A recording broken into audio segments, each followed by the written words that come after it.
Imbaga y'abantu baturutse imihanda yose bari bakoranye bazanywe no kureba ndetse no gutangarira ubukwe busa naho butari busanzwe muri aka gace, aho umusore ufite ubugufi budasanzwe witwa Hagenimana Japhet w'imyaka 28 yari yasezeranye kubana Karamata n'umukobwa witwa Nigena Esther w'imyaka 21 y'amavuko, bombi bakaba bavuka mu murenge wa Gatumba mu karere ka Ngororero mu ntara y'Iburengerazuba. Haba mu bukwe bwo gusaba no gukwa bwabanje ndetse n'ubwo gusezerana mu rusengero mu itorero rya irebere Paruwasi Gatumba, wabonaga abantu bahuriye ku bwinshi baje gukora ubwo bukwe bw'umusore ufite ubugufi budasanzwe wari ugiye gushyingiranwa n'umukobwa muremure ushinguye udafite ubumuga nk'ubwe. Tuganira n'uyu musore Hagenimana Japhet yavuze ko kwigarurira umutima w'uyu mukobwa byamugoye kuko ngo yifitaga nk'inzozi, ariko ngo kubera ko yari afite isezerano ry'Imana ntiyacitse intege kugeza umukobwa mwimiriye ko bazabana Karamata, hanyuma ng'icyifuzo cyabo bakigeza ku babyeyi babo nabo barabyemera. Byabanje kongora, ariko kubera ko hari cyo nari narasezeranye n'Imana yaraje rwose iranyereka irambwira ati nzakubakira urugo, ariko njyewe nkagira ngo wenda ni inzozi zanjye. Ariko igihe kigeze mbonye uyu mukobwa Nigena Esther, ubwo nibwo namubwiraga ati Imana yambwiye ati dushobora kuzabana. Ubwo mbimubwiye mbona arabyakye neza cyane, ubwo nibwo twahise tubigeza ku ababyeyi nabo barabyumvise. None muri aka kamwanya bakaba bemeye kudushyigikira,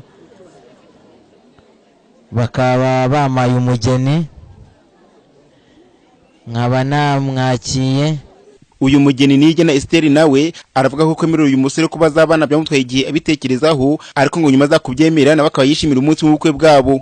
Japhet aza kudambagiza nabanje kubitekerezaho igihe kirekire, ariko nyuma nza kwiyumvisha uburyo kibishoboka ndangije ndamwemera mu burenganzira. Nabashije kubanza kumubwira igihe cyo kubitekerezaho nibaza uburyo kibwashoboka kubera ko numvaga ko bitashoboka, ariko nyuma nza kubona ko byashoboka. Kino nababwira nuko bamenya ko ababana n'ubumuga ari abantu nk'abandi, nibagendere ku buranga cyangwa ku isura. Bamwe mu baturage bari bitabiriye ubukwe, ariko cyane cyane urubyiruko, baravuga ko ubukwe budasanzwe hagati y'uyu mukobwa n'umusore ufite ubugufi budasanzwe, ariko kandi banemeza ko byose ari ibitangaza by'Imana, nubwo bamwe muri bo bavuga ko bitaborohera kubyemera.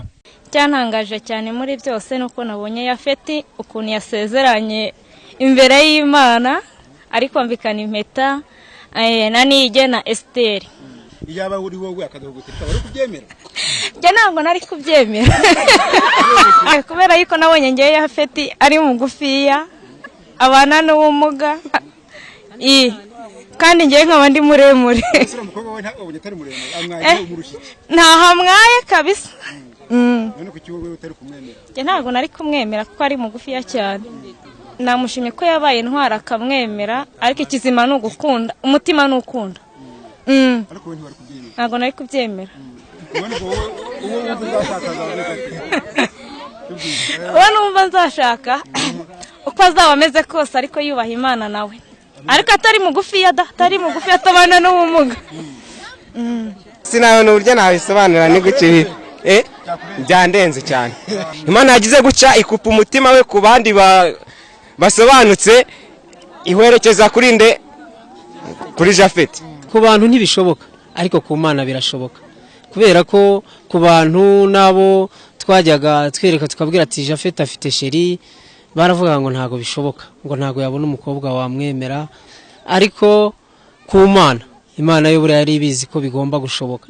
Kabanda Aimable ni umushumba w'itorero rya irebere Paruwasi ya Gatumba, akaba ari nawe wasezeranyije aba bageni. Aravuga ko itorero ryabo gishimiye kwakira amasezerano y'aba bageni, nubwo ngo bamwe babonaga bidasanzwe, ariko byose ngo biba biri mu mugambi w'Imana. Ubwo rero rwose nkatwe itorero irebere Paruwasi ya Gatumba twishimye, kandi Japhet atubwira ko ashaka gukora ubukwe, twarishimye. Hano habaye ibirori by'umunezero tumwerekana bwa mbere, kuko abantu bishimiye kubona umuntu nka Japhet uko areshya n'uko angana, ashaka gushinga urugo ndetse n'umukobwa ureshya uku nguku. Abantu barishimye kandi n'ubu ni ibirori nawe urabireba. Ukurikije uko imbaga y'abantu yari yahujwe no kureba ubukwe, biragaragara ko bisa naho kari agashya kabaye muri aka gace, kubona umusore ufite ubugufi nk'ubudasanzwe ashyingiranwa ku mugaragaro n'umukobwa muremure ushinguye. Byumvikana ko hari ababibonaga nk'ibidashoboka, bakaba barabibonye nk'ibitangaza. ubu bukwe kandi bw'aba bageni bukaba bwari bwitabiriwe n'inshuti n'abavandimwe b'uyu musore ndetse harimo n'abandi bagenzi be nabo bafite ubugufi budasanzwe nk'ubwe bari baje kumushyigikira. Gaston Nirembere, TV1.